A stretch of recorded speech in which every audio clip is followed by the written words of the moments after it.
Inravio.com.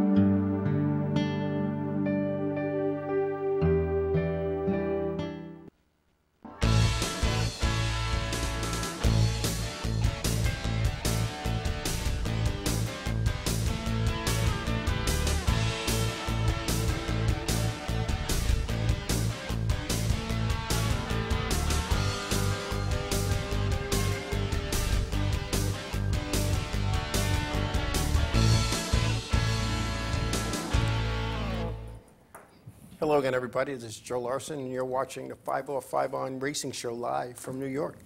Welcome to another night of race talk. We have a lot to go over tonight. And tonight with our Lost Speedway segment, we're going to take a look at the Atlantic City Speedway that was down in New Jersey. We're also going to look at the sports park in Jacksonville, the Florida Sports Track that's no longer there, and the Daytona Beach Course, which was, as we all know, the precursor to Daytona International Speedway. We'll have results out of Richmond, Virginia, with the company Xfinity, as well as some news coming out of NASCAR. It seems like every week at this part of the year we have some NASCAR news. We're going to look at the playoffs in the top two series anyway, and then we're going to go up to New Hampshire for the Whelen Modified Tour, the 250-lap race, and also the K&N Pro Series East event that was held up in New Hampshire as part of the races up at New Hampshire.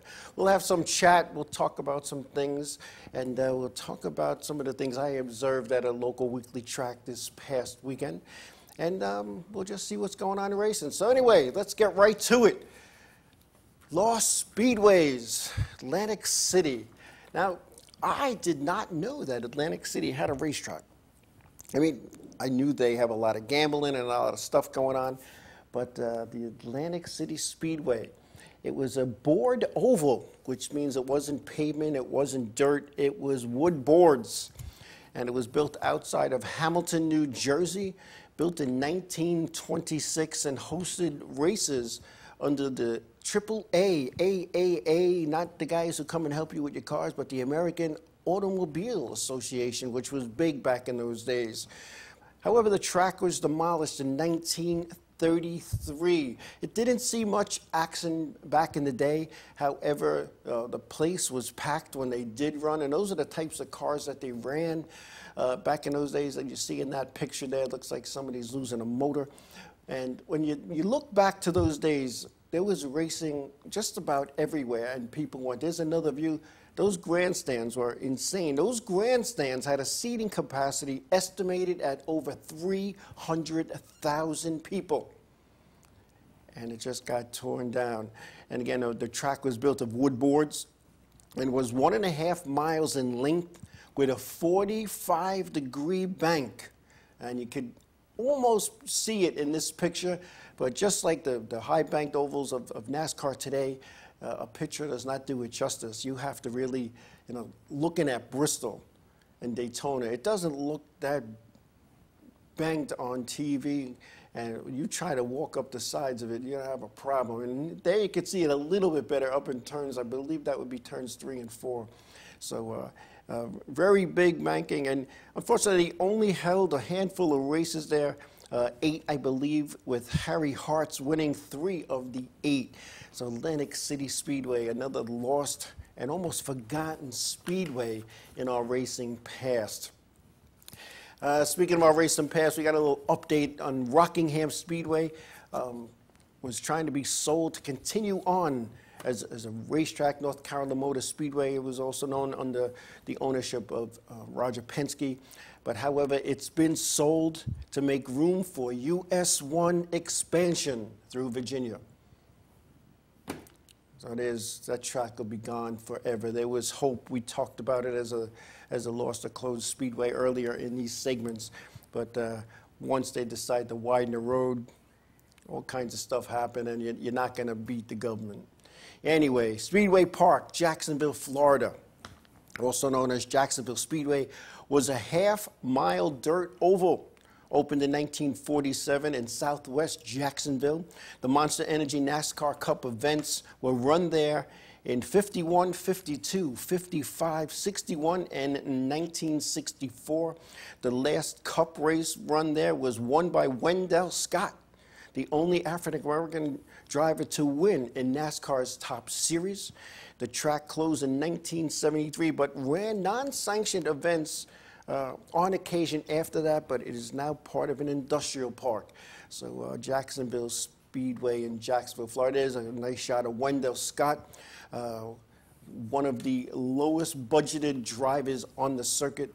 And this man had a lot of difficulty breaking into NASCAR, showing up at races and being told he couldn't race, being told his entry blank was false, that he didn't tell them that he was African American, and you're talking in the 50s and the 60s, and before the civil rights movement moved on, and finally NASCAR gave in and let him compete, and he went on to win that one race in the Top Series. However, he had multiple wins in lower series, racing in the short tracks up in Danville, Virginia. So Speedway Park, Jacksonville, Florida, another track that will never see competition again. And you see some of the cars that race there, and that's in the 50s. And you know what I find funny, if you look at that picture close, the guy driving the pace car is wearing a jacket and a tie. You don't see too many people doing that anymore, you know, wearing jackets and ties. So it was just a whole different era, a whole different era. And the last track that we're going to talk about today is the Daytona Beach Road Course, obviously in Daytona Beach, Florida. There's I believe that's the north turn. The course started on the pavement of Highway A1A at South Atlantic Avenue in the Ponce Inlet. The racing continued on to the north turn, and now what stands in that corner is the racing's North Turn Bar and Hotel, where NASCAR was founded with a group of men meeting. The course went south 2 miles to the road, where the road ended, then turned onto the beach at Beach Street. Then it went 2 miles on the beach and then returned to A1A. The course was lengthened to 4.2 miles in the late 40s because the road was expanded. It was lengthened. The course was used for land speed records prior to it becoming a racetrack. The track was designed by a local racer. His name was Sig Hagedaihi, and he was involved with the local officials at Daytona Beach, and they had them back him. And actually, he was hired by them to design a racetrack, and there's an aerial view of the track. And he actually convinced the city to put up a $5,000 purse for the first race. Now, there were some unforeseen problems when it came to the first race. Many people showed up the night before and parked themselves on the beach and in what was made the grandstands. So the ticket takers arrived to find the area already filled, and the spectators got a free ride. Anybody that showed up after that had to pay. They had dust problems in the corners where people couldn't see what was going on. The scoring discrepancies were very large and very big, and it caused a protest of the finish of the top three. The guy or the driver who won was protested by second and third, and you know what happens when you try to fight against a sanctioned body, you're not going to win. The city lost $22,000, which is a lot of money back in those days, and they never promoted the race again.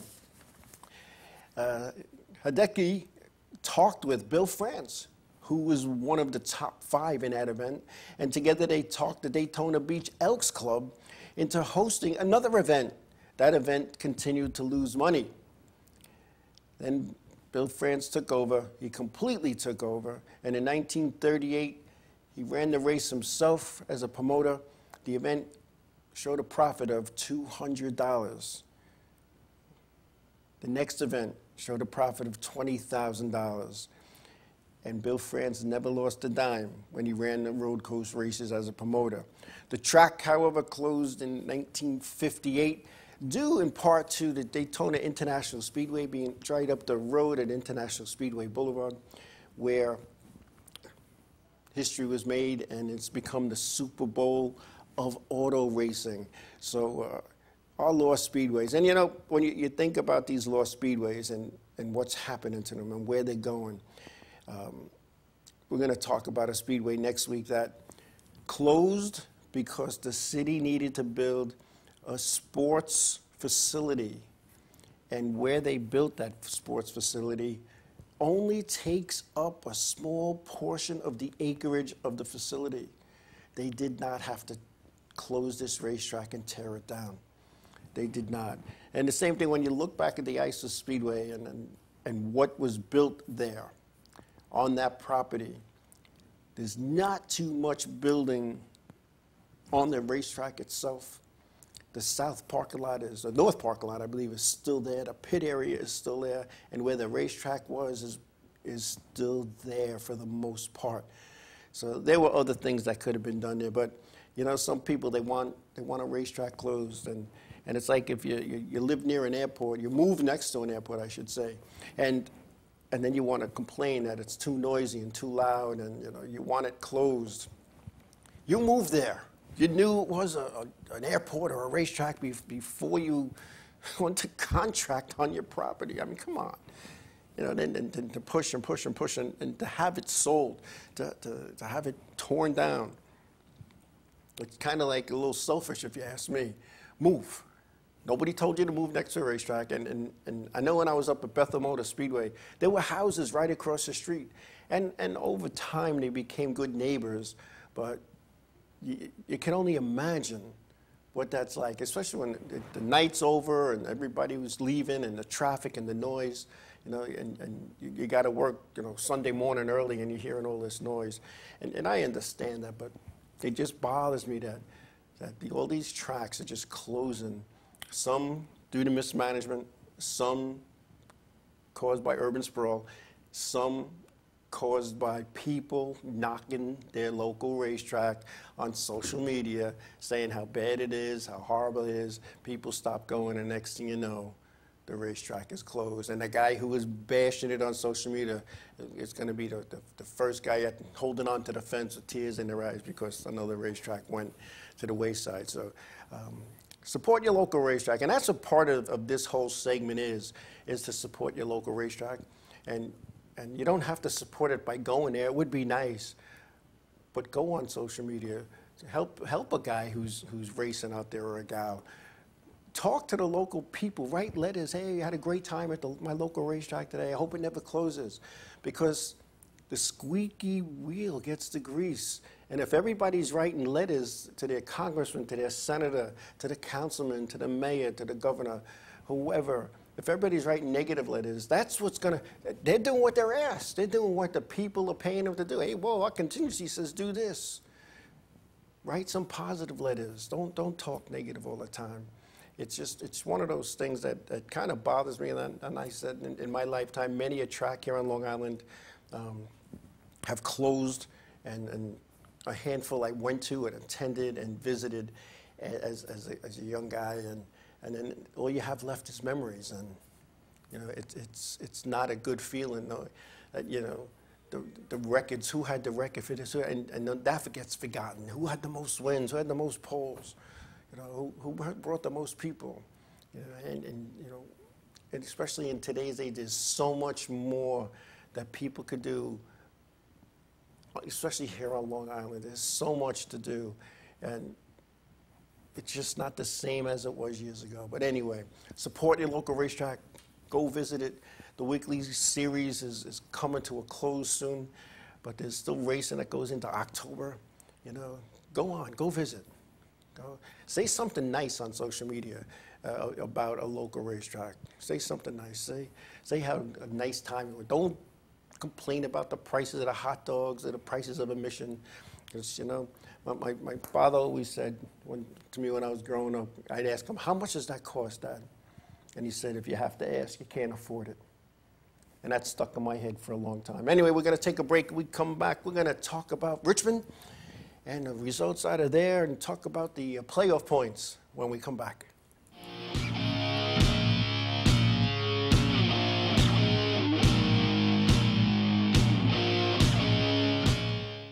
Hey, what's up? Oh, I was going to say what's up for some reason. Hey, we're Set It Up, and you're watching the Inravio TV network.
Village Music Shop of Mastic.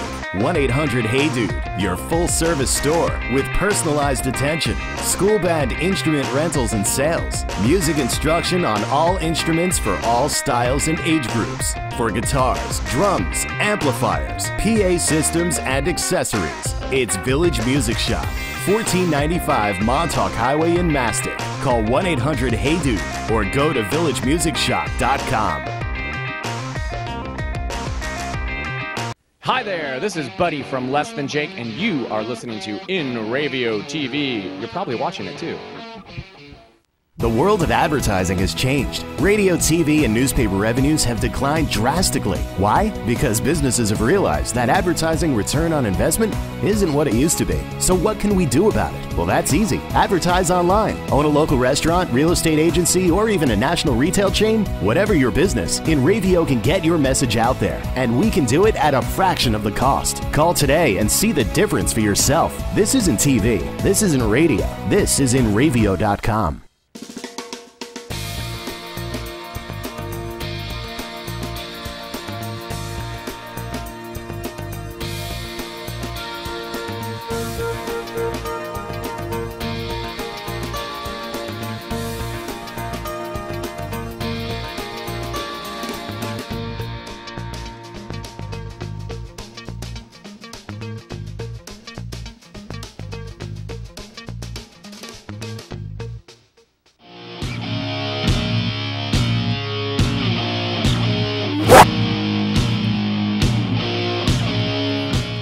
Welcome back, everybody. Welcome back. So Richmond, it's one of my, not my favorite tracks, but it's right up there in the top 10 because I like those smaller facilities. I mean, I love Daytona, don't get me wrong, but you know, I don't like the 2-mile Michigans. You know, Talladega is not my favorite either, and only because of all the wrecking and the bashing and the crashing. But Richmond is one of my faves, so I love it. I love it. It's all good. But anyway, the Cup Series, the Monster Energy NASCAR Cup, was at Richmond, Virginia, this past weekend. I believe that's the third race in the playoffs, and the winner was Kyle Busch, followed by Kevin Harvick. Martin Truex was third. Chase Elliott was fourth. Eric Almirola was fifth. Austin Dillon sixth. Kyle Larson was seventh. Jimmy Johnson eighth. Brad Keselowski ninth. Clinton Boyer rounding out the top 10. And for Kyle Busch, a lot of people did not know this. His win at Richmond was his 7th of the season and the 50th of his career, tying him for 11th place on the all-time win list with Junior Johnson and Ned Jarrett. So he's tied for 11th. So his next victory, whenever that might be, he'll be in 11th all by himself. And that's pretty interesting. And a lot of people don't realize that he's 11th on the all-time win list. And the points now, the way the points are looking, or the playoff standings, I should say, kind of look like this. The top three are automatically in the next segment of the playoffs. That's Kyle Busch, Brad Keselowski, and Martin Truex Jr. because of their victories in the last three races. With one race to go, it's looking like this with Kevin Harvick 4th in points, Joey Logano 5th, Eric Almirola 6th, Kyle Larson 7th, Kurt Busch 8th, followed by Chase Elliott, Austin Dillon 10th, Alex Bowman 11th, and Ryan Blaney is 12th. The top 12 in points will go in, and if you're not in the top 12, you need to have a win, and that leaves Clint Boyer, Jimmy Johnson, and Eric Jones, and Denny Hamlin on the bubble. It's going to be almost have to win for those four. Clint Boyer could get in if Ryan Blaney and Alex Bowman have bad days, and Jimmy Johnson is closer to make that happen as well. The next event will be Charlotte next weekend, the Charlotte Motor Speedway in Charlotte, North Carolina. And 4 drivers will be eliminated after that event. And then we move on to the next segment of the playoff system here as we know it. The Xfinity Series was also at the Richmond. And we have the winner there was Christopher Bell, followed by Ross Chastain. Daniel Hemrick was 3rd, Dale Earnhardt Jr. 4th, Matt Tifft 5th, Elliott Sadler 6th, Tyler Reddick 7th, Brandon Jones 8th, Shane Lee 9th, and Ryan Reed rounding out the top 10 there. Their points, or playoffs as it's called now, looks like this. Christopher Bell is the leader. Daniel Hemrick is 2nd. Justin Allgaier 3rd. Ross Chastain 4th. Elliott Sadler 5th. Matt Tifft 6th. Tyler Riddle 7th. Brandon Jones is 8th. Cole Custer 9th. Ryan Truex 10th. Olga Sidrick is 11th. And Ryan Reed is 12th. After Charlotte, it's going to be eliminated down to 8, with 4 drivers not making the cut there. Camping World Truck Series was off, and they will return and run at Richmond themselves Charlotte themselves. So that is a good show. Charlotte always has good racing, good crowds, and they usually run everything and everything they possibly can to put those shows. And I've worked a few races at Charlotte, and it's amazing the way they do it. And I'll tell you what, when you look at the empty seats, they look full because they've painted them multiple colors, red, white, blue, yellow, and it makes it look like there's people in the seats, and that was done on purpose. That was definitely done on purpose. In talking to the powers to be, it was to make it look like there were people there when the seats were empty. And you know, obviously you'll see a full grandstand or a full section is empty, you'll be able to differentiate, but the empty pockets you can't see. So it's all good. And again, Charlotte Motor Speedway is one of the nice facilities. And you know what? Anywhere on the East Coast, wherever you live, practically, you could be there within 10 hours. So you could leave in the morning, get there by late afternoon, or you could leave around 10 at night, split the drive with your buddies, be there in time to get in, partake in the festivities, and catch a race. Then hop in the car and drive back. So you could leave Friday night and be home Sunday afternoon. I've done it. Oh man, it's all good. And when you think of these things and going to these races, and I was just telling somebody just the other day that not that I've slept in my car when I've gone to races, but I've gone right after Riverhead. When I was the official out there, I went home, took a shower, changed, got in the car and went, and I'd get to like a Pocono or a Dover, and you get there 3, 4, 5 o'clock in the morning, and the gates aren't open yet, so you just park right there, and you wake up when they're, can't park here. Oh, okay, sorry, and then they're opening the gates in front of you, and you're the first guy in. I've done that many times back in my younger days, or racing up at the Lee USA Speedway, New Hampshire on a Sunday, driving 4 or 5 hours to get home, taking a shower, putting on my work clothes, and heading to UPS and sitting on my desk and share a quick story. I did that. We were supposed to run Sunday afternoon. It was rain.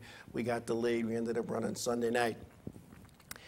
And I'm like, came all this way. What are you going to do? I can't call out because at UPS, the only way you could call out is if you were in jail or in the hospital and you needed a note from the police. You needed a note from the hospital. And then they would ask the police in the hospital, what time is he getting out? So you couldn't call out. So you had to show up. So I'm sitting on my desk, and I look horrible. And I went, and I was always, I don't want to say bubbly, that sounds silly, but I was always happy. I put on this facade that, hey, it's all good. I love UPS. Rah, rah, rah. Let's do it. Let's do it. But not this day. I'm at my desk like this. I'm like holding my head. I'm trying to not only hold my head up, because I'm like, falling asleep, but my eyes are closing, and my boss came over to me and he said, Joe, you all right? And all I did, I looked up on him and I said, I don't feel very well, but I didn't want to call out. He goes, listen, take an early lunch and keep going. Just go home. Get some rest. Feel better tomorrow. Now, under my desk, I'm like, yes, wow, yeah. Oh, you sure? I'm playing the dedicated employee deal. You sure? You don't? No, Joe, you're no use to me if you're not, well, so off I went. And we never did that again because it just wasn't the right thing to do, and to play those games, and who knows, but anyway. Hey, we got a little thing we're going to get out to everybody, so those who live in the Suffolk County area and those in Nassau County as well who want to take a ride out. Spooky Walk 2018 will be Friday and Saturday, October's 19th and 20th, and also the 26th and 27th from 7 to 11 p.m. at Camp Pawcatuck in Cinema Riches. Go to spookywalk.com for more information, and we're going to say this so many times you're going to get sick of hearing it. And they say if you hear something 7 times, it's committed to memory. So you'll remember to go to Spooky Walk 2018. Again, it's at Camp Pawcatuck on Saturdays, October 19th and 20th Sunday, and the 26th and 27th from 7 to 11 p.m. It's a good time. It's fun. Bring the kids, bring your spouse, bring your significant other, bring your neighbor, and go have some fun and be spooked by the things that come at you at that place. It's pretty awesome. It's pretty awesome. Anyway, so going back to there's the schedule and going racing at Richmond. Richmond again it's a nice track. It's good, but we're going to Charlotte, and Charlotte's been one of those tracks has been on the circuit since the mid '60s, and that's the one you want to watch. You want to watch that one. If you can't get there, put it on TV. Anyway, I think we're going to take a break. And we take a break, we come back. We're going to talk about the Whelen Modified Tour, the K&N Pro Series East, and some of my opinions on what went on at New Hampshire this past weekend, and what we got to look forward to moving forward when we come back.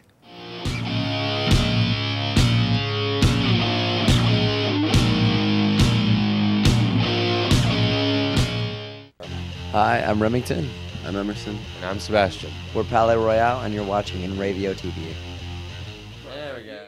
The world of advertising has changed. Radio, TV, and newspaper revenues have declined drastically. Why? Because businesses have realized that advertising return on investment isn't what it used to be. So what can we do about it? Well, that's easy. Advertise online. Own a local restaurant, real estate agency, or even a national retail chain? Whatever your business, Inravio can get your message out there, and we can do it at a fraction of the cost. Call today and see the difference for yourself. This isn't TV. This isn't radio. This is Inravio.com. Hey, this is Chris Less Jake, and if Inravio.com spots you at an event wearing this bracelet, they will give you $100.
Village Music Shop of Mastic.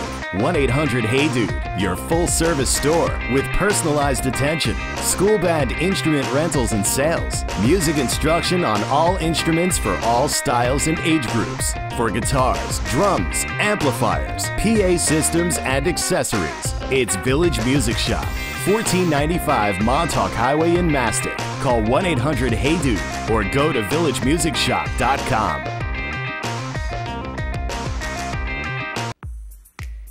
Hi, this is Mike Jarecki from My Race News, and you're watching the Inravio TV network.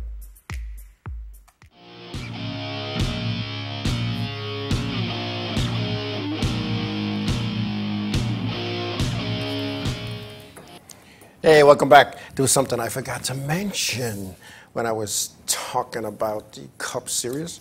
Some news coming out of NASCAR that, according to NASCAR.com, Ryan Newman will be in the Roush Fenway number 6 in 2019.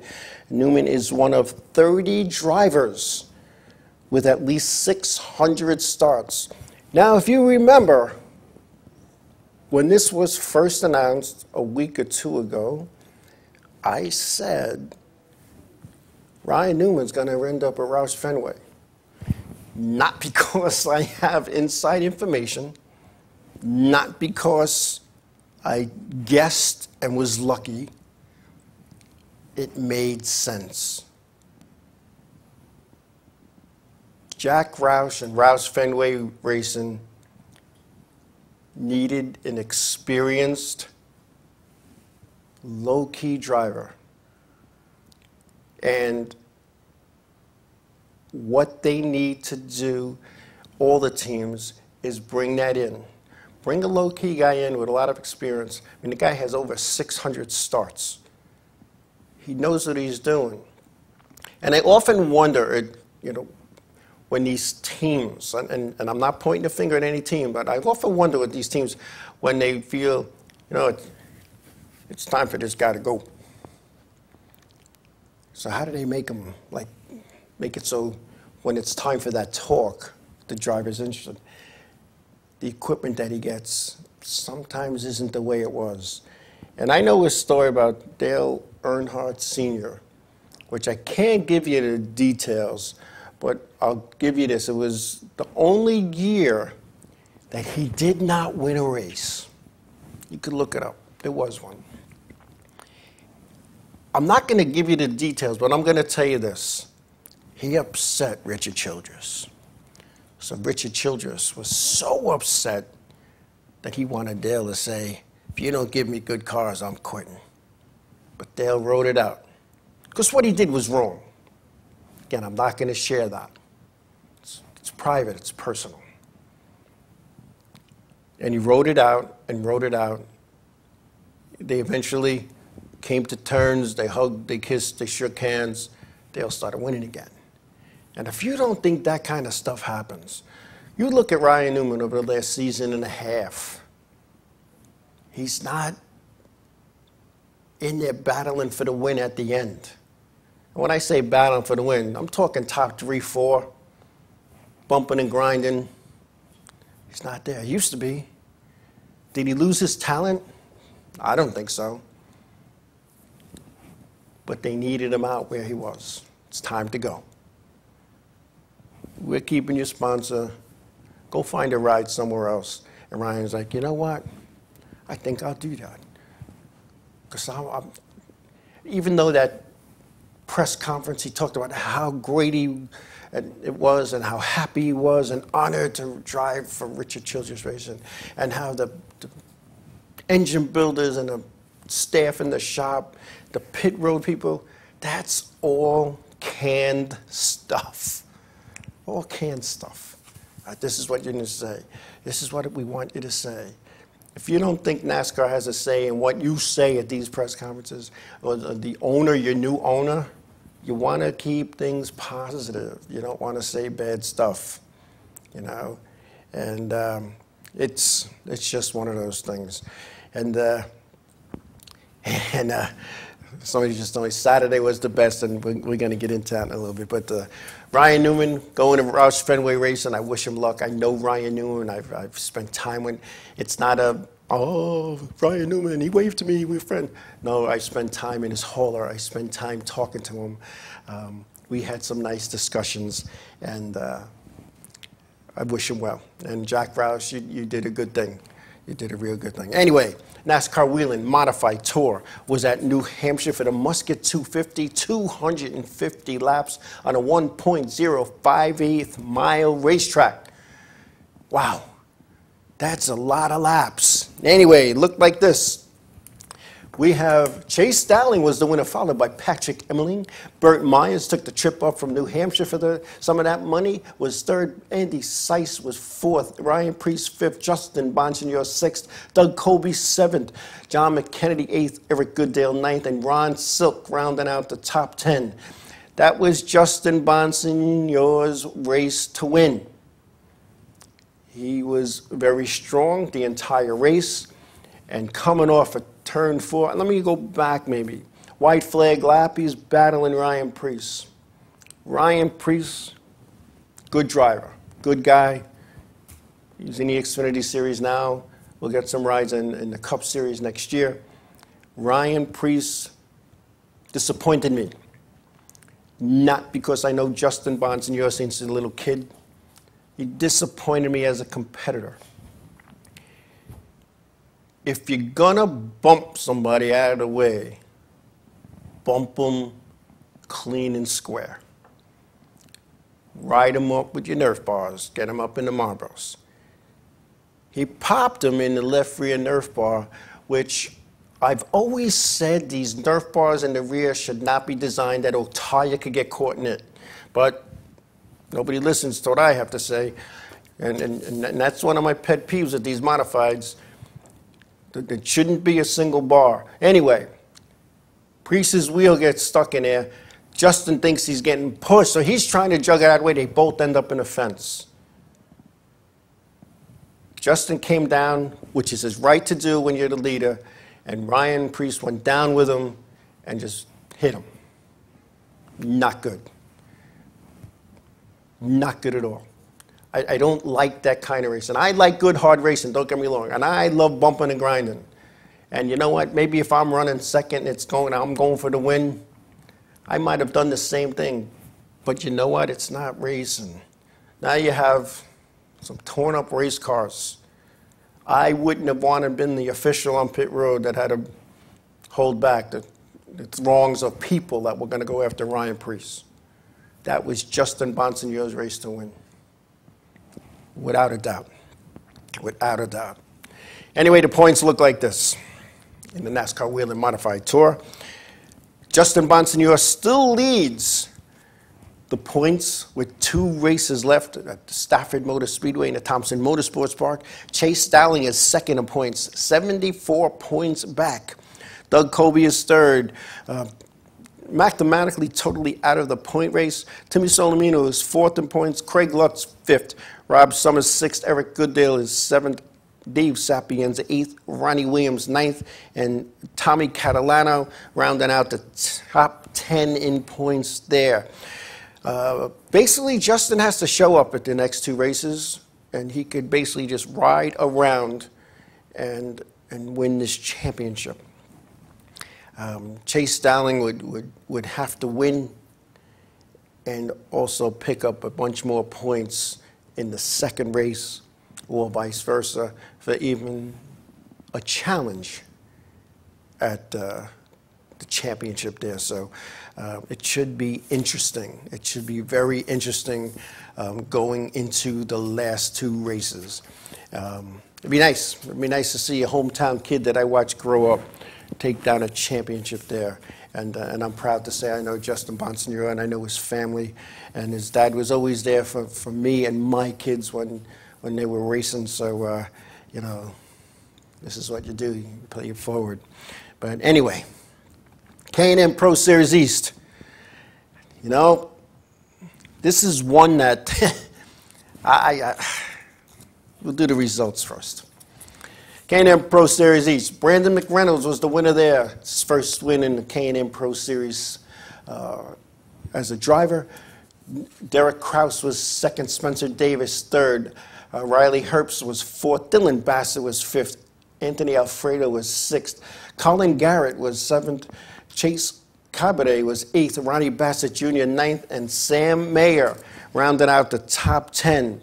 The standings look like this right now. Tyler Ankrum has clinched the championship, with Tyler Dipple 2nd in points, Ronnie Bassett Jr. 3rd, Anthony Alfredo 4th, Ruben Garcia Jr. 5th, and we got Ryan Vigras 6th, Chase Cabaret 7th, Dylan Bassett 8th, Spencer Davis 9th, and Colin Garrett rounding out the top 10. Brandon McReynolds finished 11th, is 11th in points, I should say. However, 11th, having only run 6 of the events scheduled.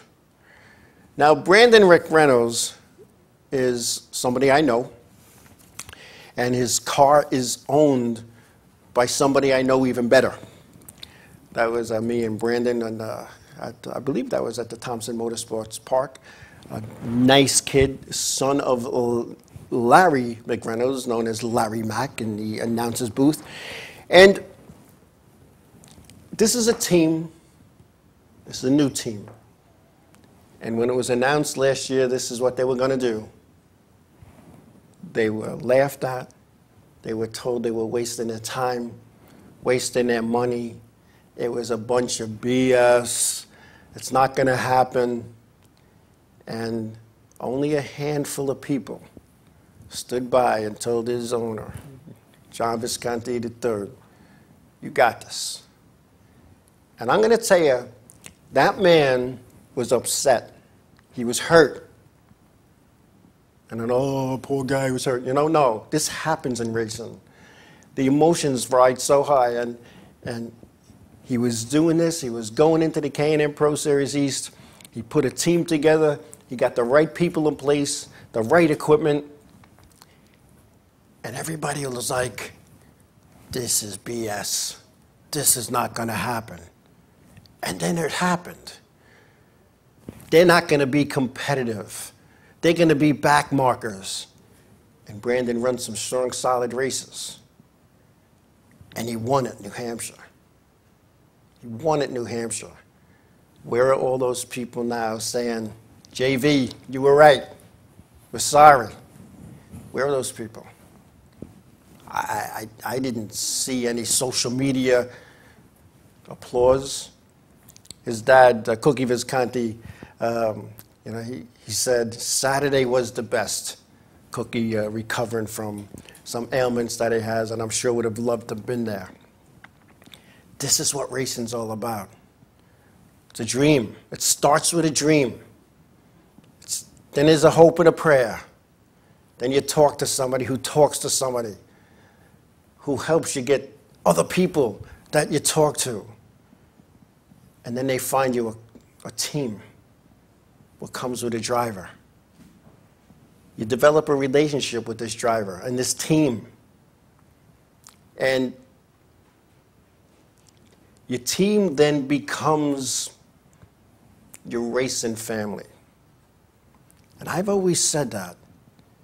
You know, when my dad passed away, he was buried on a Thursday, and I went to Thompson for the icebreaker.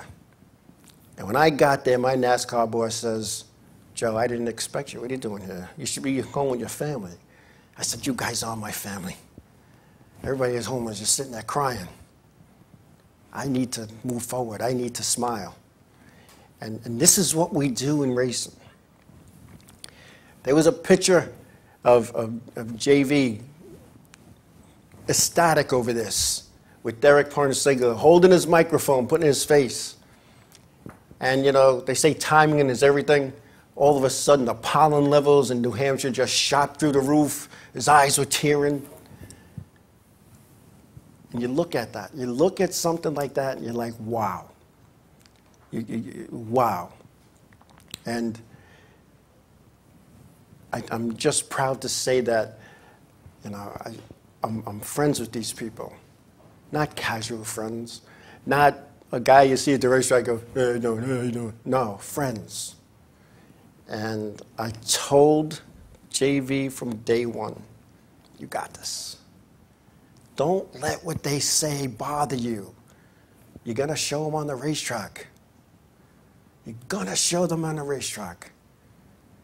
And you know what's going to be good is that Brandon McReynolds now can move up to the next level because he won in the K&N Pro Series East, and he did very well. And maybe he'll get a full-time ride in the Truck Series or the Xfinity Series. But you know what? People are now going to say Visconti Motorsports is for real. Visconti Motorsports can make it happen. And I'm proud to call him my friend. And I am so happy that they got that win. Because that says a lot. They didn't win in some bull ring where they lucked out because somebody crashed or half the field crashed. They didn't win because the top 4 got DQ'd for an illegal something. They won because they won. A green-white checker. Anything could happen on a green-white checker. Anything. So I just want to say congratulations to Visconti Motorsports, the IGA team, and everybody that helps back at the shop in Mooresville, and everybody goes to the racetrack. Because your team is only as strong as your weakest link. Same thing with Justin Bonsignore's team. There's no weak links on that race team, as there are no weak links on the Visconti Motorsports car. They're for real, guys. I said it when it was announced last year that they were doing this, and I get to say it again. And I get to say on my show that Brandon McReynolds won at New Hampshire. We'll be right back.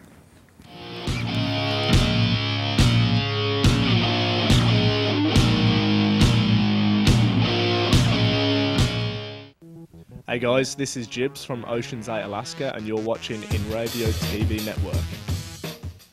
Village Music Shop of Mastic. 1-800-HEY-DUDE. Your full-service store with personalized attention, school band instrument rentals and sales, music instruction on all instruments for all styles and age groups, for guitars, drums, amplifiers, PA systems, and accessories. It's Village Music Shop, 1495 Montauk Highway in Mastic. Call 1-800-HEY-DUDE or go to villagemusicshop.com.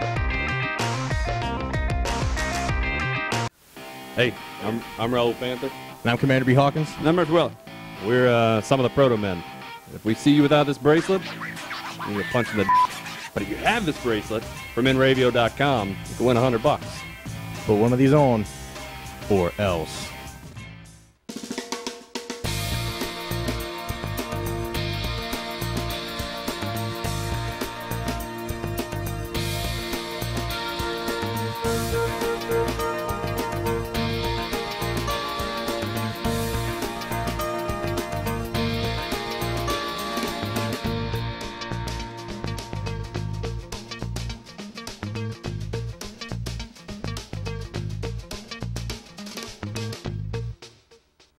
What's up, guys? This is Assuming We Survive, and you're watching Inravio TV Network. The world of advertising has changed. Radio, TV, and newspaper revenues have declined drastically. Why? Because businesses have realized that advertising return on investment isn't what it used to be. So what can we do about it? Well, that's easy. Advertise online. Own a local restaurant, real estate agency, or even a national retail chain? Whatever your business, Inravio can get your message out there, and we can do it at a fraction of the cost. Call today and see the difference for yourself. This isn't TV. This isn't radio. This is Inravio.com.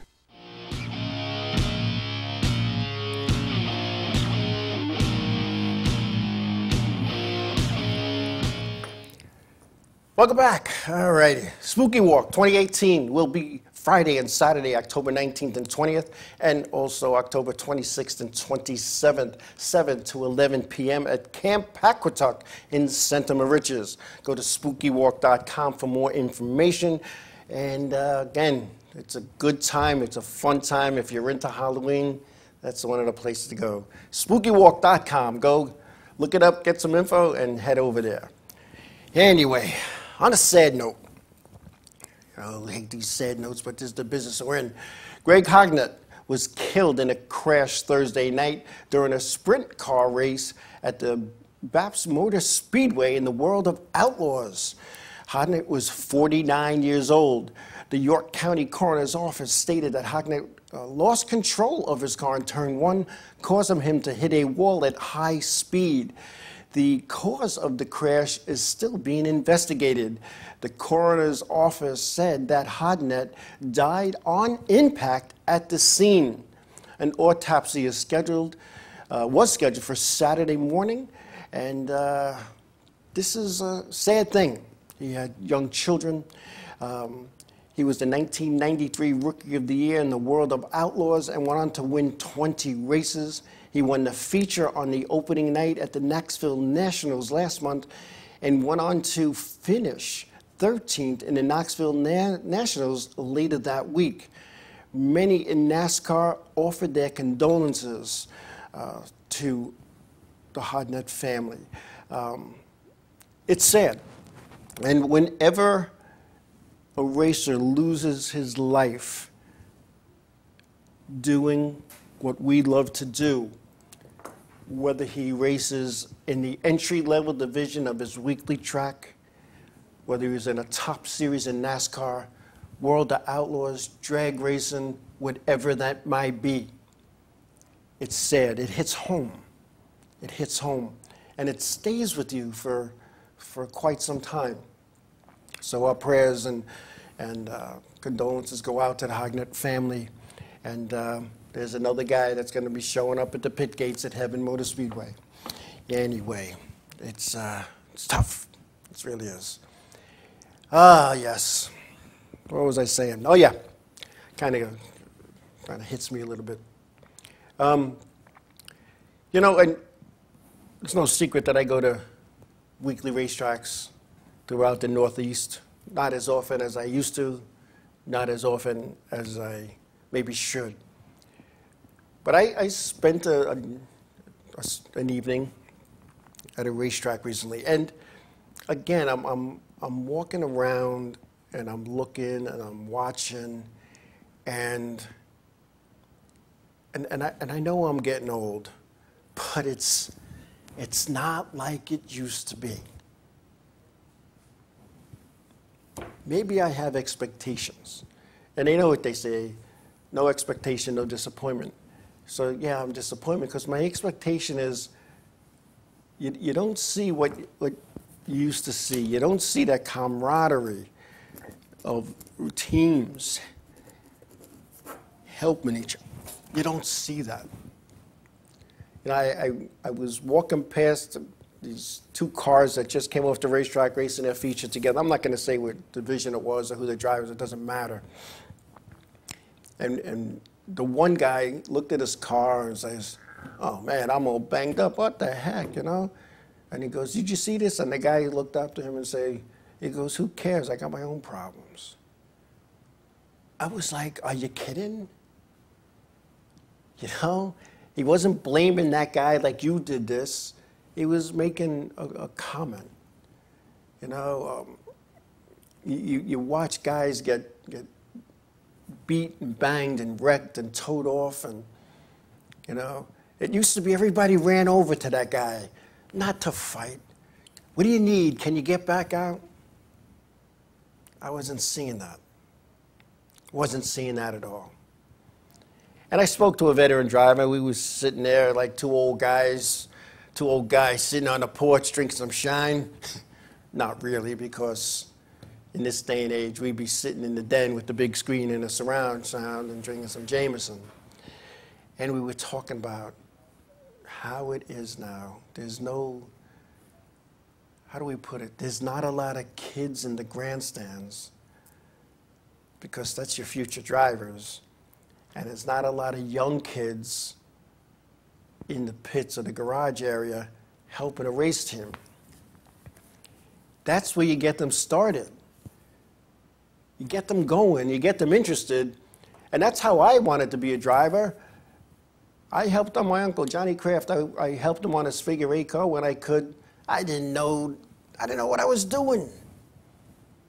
But some days he'd just make me take the wheels off it and then take the brake brake hubs off and sandpapered them. I found out later on that does nothing, but it gave me something to do, and I felt important. And as I learned a little bit more and learned a little bit more, I said, dang, I could do this. I could do this. I'm still trying to do it 42 years later. Not really, but I think my racing days are over, but I would sure love to go back and do that. But me and my buddy, we sat there. We sat on the back of his hauler, and we just talked about it, talked about the loyalty and the kids today, and how they just don't want to be involved. And part of that, there's so much to do in the Northeast. There's so much to do. The other part is kids today, and maybe mine too to a degree, are handed everything. Daddy, buy me this. Mommy, buy me that. Daddy, I need a new car. I need this. I can't go to school in that old car because this guy has a nicer car than me, and I can't have a bad car, and I can't have sneakers from Payless. I got to have the most expensive pair of sneakers. Kids today are paying more for their sneakers than I paid for my first car. We talked about that. It's just amazing. Now, what kid, parents today, they will send your kid to college, go to college, and they save up and save up and save up and take out every loan, and they mortgage the house to the hilt because they're going to send their kid to college. What college kid wants to get axle grease all over his hands and ruin a shirt that his mother just paid $200 for? That the mother's going to yell at him. She'll go replace the shirt, the next day at the mall, or go online and order a new one. But no kids today. You gotta build. You gotta feed from something, and that's not happening. That's why car counts are low, and I don't think starting a new division is going to raise car counts. And that was a discussion I had years ago with a promoter. This is, what we should do? There's people out there that want to race, they can't afford it. So we're going to come up with an affordable division for them to start in. I said to them, that's not going to bring in new drivers. Oh, yes, it is. No. What that's going to do is take the back markers from the other divisions into that, because they think they have a shot at winning. No, Joe, you don't understand our business. And I sat in that room with my buddy Mike Gravabuska, and to this day we tease each other that we don't know each other's business. I don't know the oil burner business, and he doesn't know the marketing business. So we joke about that to this day. And it's a sad thing. It's sad state of affairs. And I see, Ray Bouchard, who was a Mechanic of the Year nationally, I believe 3 times, who's up in age, just like I am, and I believe he's putting together 5 cars. There's no young guys coming in to help him, to my knowledge. It's just one of those things that it's not happening. Anyway, before we close, I want to congratulate the guy, Kenny Southard. He won in the Livars race at the Riverhead Raceway, the Long Island Vintage Auto Racing Series, in a car painted the way his dad's car was when he raced in the 70s. I had the honor to race with his dad. I'm not going to say what I did was racing, but I was on the racetrack with his dad back at Atlanta Speedway, the number 75 car, the skunk they call them. So congratulations, Kenny. This look on your face when I went up to you in your hauler to congratulate you was worth $1 million. And I'm very happy for you to take down a win. His first ever win. He's raced all kinds of things on Long Island here and was never blessed enough to take down a win. And he did it Saturday night, first win of his career. And congratulations, Kenny Southard. Anyway, I want to say, I want to thank everybody for being a part of the show tonight, for taking time out of your busy schedules. I see the chat room was hopping tonight. Our social media was hopping. We have some good people on, good feedback. Yes, I want to thank you all for that. I appreciate it. And even the not so good feedback, because it only makes us better. And so wherever your endeavors are going to bring you this weekend, this week, please be safe. Please be careful. Give somebody a hug. Tell them you love them. God bless you all, and we will see you next Monday. Good night, everybody.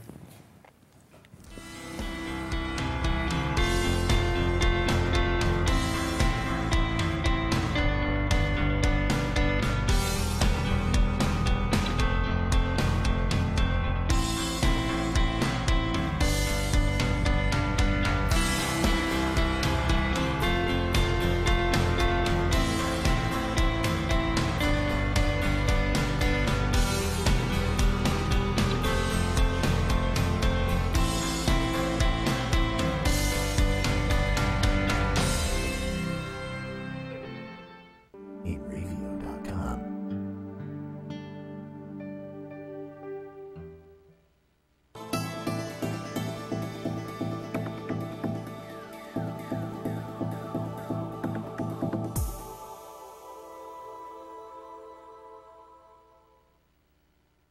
Inravio.